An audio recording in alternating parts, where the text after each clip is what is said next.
This Profit Rainmaking Minutes installment is about on-time delivery. Suppose we're talking to a customer who says, I want it on this date.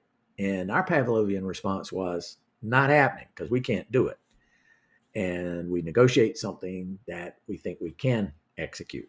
What happened to the date the customer requested? Well, with a high degree of probability, it's not captured anywhere, which means that we have lost a continuous process improvement signal. And further, suppose that the customer is asking all vendors the same question. What if somebody figured it out? We might lose the relationship. But that's just one end of the spectrum. What about the other end?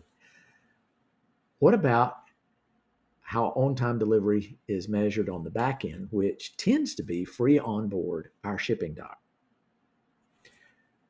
That may address title, but it doesn't address dominion of the merchandise. That is to say, the customer has not yet received it, they've not yet inventoried it, and therefore it's not available for use. Collectively, the on-time delivery cycle from the customer's preferred measurement is a lot longer than we even acknowledge. And that type of variation wreaks havoc on warehousing and efficient working capital usage. I'll share an extreme example of something encountered in supporting a client. They knew they had problems, but they didn't know exactly how bad they were.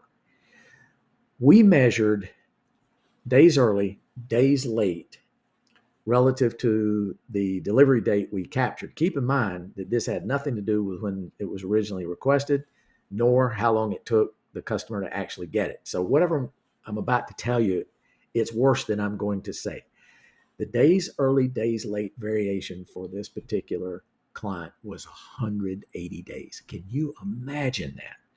What we instinctively knew when we had the data is that the only reason we hadn't been replaced yet is that the supply chain was incredibly complex and they just hadn't figured out anybody yet who could displace this client and the misery we were imposing on them.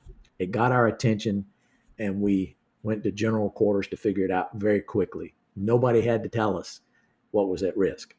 So we should think about this, that seemingly unreasonable requests by customers may be a clarion call about the future they expect to realize.